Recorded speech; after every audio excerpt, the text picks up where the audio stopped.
වීඩියෝෙන් ටක් ගාලා අන්බොක්ස් කරමු යෝගනලාගේ Hitune X6 Pro කියන එක. ඉතින් ඇත්තටම මේ ප්‍රොඩක්ට් එක දැන් ගොඩ දෙනෙක් මගෙන් අරගෙනත් තියෙනවා. එයාලත් කියන්නේ හොඳ ප්‍රොඩක්ට් එකක් කියලා. ඉතින් ඇත්තටම මේක නම් මම ගත්තේ මගේ අම්මට. ඉතින් මාත් මේක පොඩ්ඩක් යූස් කරලා බලලා කියන්නම් ඇත්තටම හොඳයිද නැද්ද කියලා ඉස්සරහ වීඩියෝ එකකදී. දැනට ඔය කස්ටමර්ස්ලා කියන විදිහට මේක ඇත්තටම හොඳ ප්‍රොඩක්ට් එකක් අල්ලු. ඉතින් මෙන්න මේ විදිහට චූටි බිත්තරයක් වගේ තමයි එන්නේ ප්‍රොඩක්ට් එක. මෙන්න මෙතනින් ඔහොම අරින්න දෙන්නේ.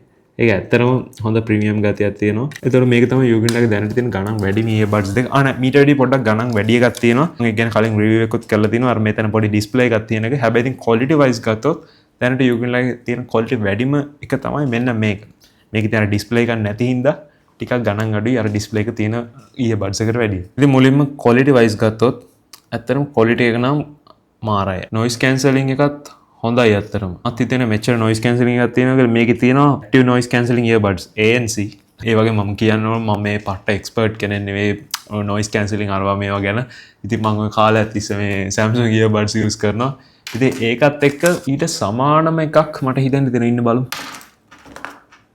ඇත්තටම ඒකට සමානම noise cancelling එකක් නැහැ මට හිතෙන්නේ. ඊට වඩා චුට්ටක් අඩුයි. ඒත් මට හිතෙනවා ඒක අර මේ shape එක හින්දා කියලා. මොකද මේකේ නිකන් earbuds වල නිකන් අමුතු shape එකක් ගන්න තියෙන අනික rubber එක තියෙනවා. මේකේ rubber එක නැහැ. ඒත් ගොඩක් කට්ටිය ඇත්තටම rubber එක prefer කරන්නේ මම දන්නේ ඇත්තටම ඇයි ඒ කියලා. ඉතින් ඒ වගේම price එක අතින් ගත්තොත් මේකට වැඩි ගාණක් අඩුයි මෙන්න මේ earbuds දෙක. ඉතින් ඒ අතින් මට හිතෙනවා සාමාන්‍ය හොඳ quality එකක් තියෙනවා ANC වලදී කියලා. එතකොට මේක විනාඩි 10ක් charge කරලා අපිට පැය දෙකක් සින්දු එක දිගට අහන්න පුළුවන් කියලා තමයි මෙයාලගේ ස්පෙસિෆිකේෂන්ස් වල කියන්නේ. ඒ වගේම charging case එක ගත්තොත් overall පැය 30ක් පුළුවන්ලු. එතකොට මේ earbuds වල අපිට එක දිගට පැය 6ක් ඒ වගේම මේ charging case එකට දාලා recharge කර පැය 30ක් අපිට use කරන්න පුළුවන්. එතකොට මේ diaphragm කියන එක මෙන්න මෙතනලු තියෙන්නේ. ඉතින් ඕක සාමාන්‍ය මේකේ 13 mm ලු. ඒ කියන්නේ සාමාන්‍ය 13 mm කියන්නේ ඇත්තටම හොඳ diaphragm එකක්. ඔයාලා Google එකේ search කරලා බැලුවොත් තේරෙයි. සාමාන්‍ය budget එක වල මට මතක විදියට 10 to 12 වගේ diaphragm එකේ millimeter size එක. 13 to 15 හරි ඔය ගාන සාමාන්‍ය හොඳ earbuds ඒ කියන්නේ සාමාන්‍ය superb earbuds එක diaphragm size එක. ඒතර මේක spatial audio එකත් support කරනවා කියනවා. ඉතින් ඒකත් හොඳයි.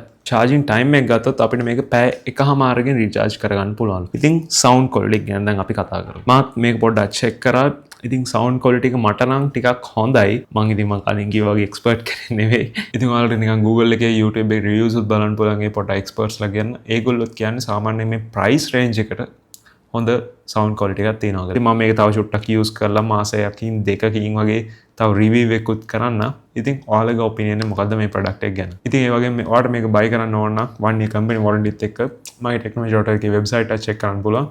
ඉතින් ඔයාලා හිතන්නේ මොකද්ද මේ product එක ගැන? අනිවාර්යෙන් comment එකක් දාන්න. මොකද ඒක අපි හැමෝටම වැදගත් වෙයි.